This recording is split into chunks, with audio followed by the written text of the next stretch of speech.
Hello mga tol, share ko lang sa inyo yung ginawa kong full sleeve last December. Share ko sa inyo yung process niya, paano ko siya ginawa, kailan siya sinimulan. Share ko sa inyo. So dito pala sa tattoo na to, ang gusto ng client natin is good versus evil yung maging team nung tattoo niya. Hindi ko matandaan kung talagang balak niya bang ipa-full sleeve na kagad to o gusto niya lang magpatato kasi medyo matagal na siya. Sinimulan namin siya noong October ng 2021. Yan.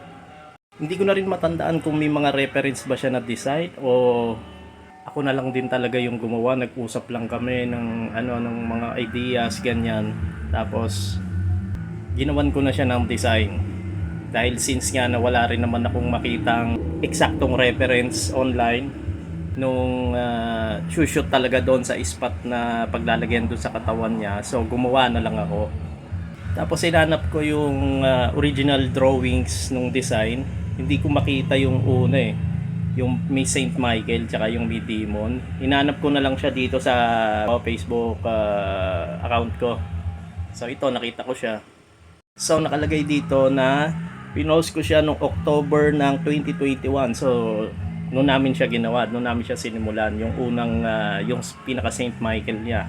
Tapos after noon, nasundan na siya parang December na yata ng 2021 yung demonyo naman dito sa may outer part naman namin nilagay yon. Tapos yun, naghanap nga ako sa Facebook ko nung post ko yon. Ito, nakakita ako nung video, yung actual video nung nabuo na namin yung Angel and Demon, nabuo na namin siya. So pagkatapos niya natigil yung project.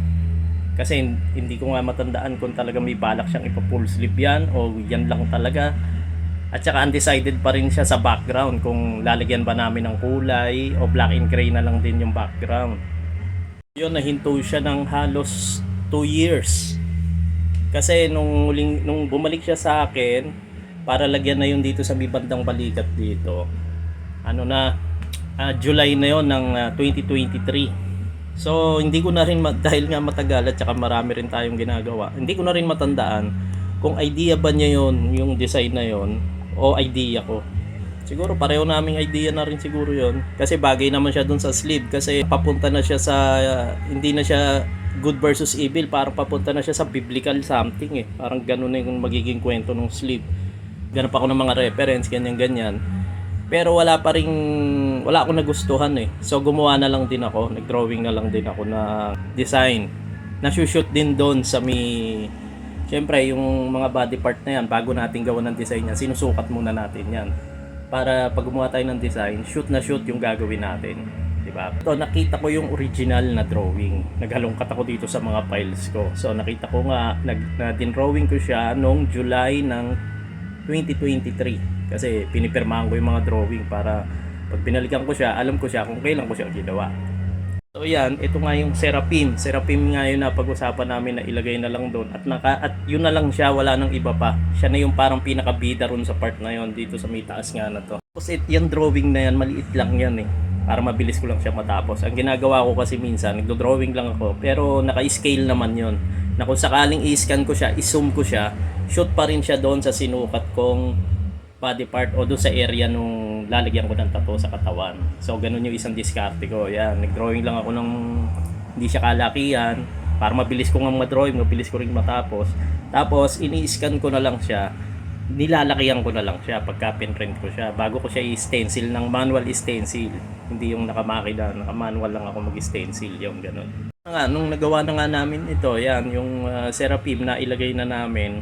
Undecided pa rin siya kung anong gagawin namin sa background, kung gagawin ba namin colored o black and gray o ano ba yung gagawin talaga namin dun sa background, kung maglalagay pa ba kami ng kung ano-ano o simple na lang, lalagyan na lang namin ng background para magbuka na lang siyang full sleeve. Yun, natigil na naman siya kasi itong si client natin nag-abroad siya, nag-America siya. So since 2023 wala na kasi nga nag-abroad nga si client Pero itong last year, itong 2025, nung December, may balak pala siyang umuwi ng Pilipinas. So nandun pa siya sa abroad, kinontak niya na ako. Doon na kami nag-usap na kung anong magandang gawin dun sa sleeve niya para full sleeve na siya. So gamit yung luma kong cellphone, Gumawa na ako doon ng mga parang dinesignan ko na yung ano niya, yung mga pictures ng full sleeve niya na makikita namin kung ano yung kakalabasan, kung gagawin ba namin colored o black and gray na lang din na buo yung sleeve niya. Ito yung mga pictures na ginawa ko. Mas nagustuhan niya yung gawin na lang naming simple na black and gray na lang. Kaya pala ang kati ng ilong ko, ang haba na pala ng tutsang ko. Sobrang busy, hindi makapaggupit. Yan yun na. So yun na nga, bago pa siya umuwi ng Pilipinas, ano niya na yung schedule niya dito kasi bakasyon lang yung mangyayari. Kumbaga, in-schedule niya na kagad kung kailan yung magiging session namin. Pag uwi niya, galing abroad, pumunta siya rito, nag-usap kami ng personal. So sinabi ko sa kanya na yung pinaka-importante na higit sa perang ibabayad nyo sa amin, mga artists, mas higit doon yung oras na dapat nyong ibigay sa amin para magawa namin ng maayos yung mga project na ipapagawa nyo sa amin. Yun yung sabi ko sa kanya, na higit sa pera, ang kailangan ko talaga ay oras. Lang syempre, pamilyado na rin siya, marami silang gustong gawin, may mga kung pasyal, alam niyo naman yung mga balikbayan nating mga kaibigan, syempre pamilya, pasyal, ganyan. So sinabi ko sa kanya, mas okay ka ako siguro, gawin natin, i-marathon na natin, araw-arawin na natin para tapos kaagad, para bago ka umalis, magaling na siya. Hindi yung once a week yung gagawin natin, ganyan-ganyan. Tsaka para makagala na rin siya ng todo, magawa niya na rin yung mga gusto niyang gawin. So, sinimulan namin siya ng December 12.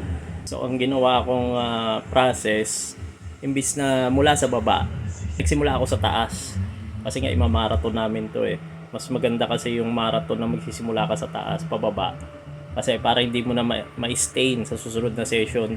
Kasi pag nagsimula ka sa baba, maaari mong ma-stain yan the next day eh. Yun na sa baba. Kasi ang punas natin lagi, ang paglilinis natin sa tato, laging pababa di ba yung punas. So ganun yung ginawa ko. Nagsimula ako doon sa taas. So yan, ito yung December 12. Tinuloy namin siya ng kinabukasan, December 13. Sinabay ko na rin yung retouch ng mga lumang tato. Kasi nga ilang taon na rin siyang natenga. So para pantay siya pag nag-heal siya, kailangan ako talagang i-retouch natin yan. So dun sa process na yan, sabay na rin yung retouch ng mga lumang tato. Siyempre para pantay sila. Para pag nag-heal, parang magkakaedad lang din sila. Tinuloy na namin siya. Yung last session namin is December 15. Ang naging problema lang namin dito, ako pala, ang naging ano ko lang dito, hindi na siya magandang picturean. Kasi yung mga nauna, yung ginawa namin nung December 12 and 13, tas napahinga ng 14, tas tinuloy namin ng 15, hindi na siya magandang picturean eh. Kasi parang medyo, yun na unang ginawa, yung 12 parang medyo nagbabalat na siya eh. So hindi na siya magandang picturean, hindi na siya magandang video ng isang buo lang siya. So pinakaisapan ko na lang siya na bago siya umalis ng Pilipinas, bumalik siya sa akin para ma-videohan namin, ma-picturean namin ng fully healed na rin yung full sleeve niya. Yun nga, bumalik siya. Ayun, nagkaroon tayo ng chance na ma-picturean at ma-videohan yung gawa natin. Nakakatuwa yun para sa katulad kong mga tattoo artist. Nakakatuwa yun na makita mo kung paano nag-heal yung ginawa mo. Kasi kasama na rin yan sa ano mo eh. Parang ang pagtatattoo kasi walang tigil na ano to eh, na pag-aaral to eh. Every time na nagtatato ka, lagi kang may matututunan eh. Kahit sabihin mong napakatagal mo nang nagtatato, every time na gagawin mo to, lagi kang may matututunan bago sa sarili mo. Yan, tulad niyan, nakakita natin yung mga healed na gawa natin, maiisip natin na, mas okay pala yun. Hindi pala okay yun. Maganda pala yung ink na yun. Hindi pala maganda yung ink na yun, ganyan-ganyan. Okay pala yung set of needles na ginamit ko kaysa dun sa ganito, ganyan. Kaya napakahalaga rin itong nakikita namin yung mga trabaho namin. Nung fully healed na siya. Yan.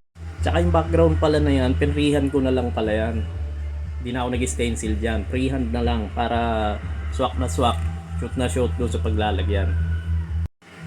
Original po natin lahat yan. Yung design na yan, original po yan. Sa gusto po kasi natin gumagawa tayo ng mga original design, syempre para walang kamuka yung mga trabaho natin. May kahawig pero walang kamuka. Ika nga nila, one of a kind. So sa mga gusto pong magpagawa sa atin, kontakin nyo lang po ako dito o kaya puntahan nyo lang ako. Nag-specialize po tayo sa mga custom na mga design. Yung mga nai-imagine nyo lang, mga naiisip nyo, mga konsepto, mga design, pwede po nating i-drawing yan para sa inyo. Yan, kinuwento ko lang kasi sabi nila, lagyan ko raw magkwento raw ako, lagyan ko raw ng boses eh. Ayan, parang nasa kondisyon tayo ngayon, kaya tamang kwento ba? Ayun, salamat sa panonood. Peace out.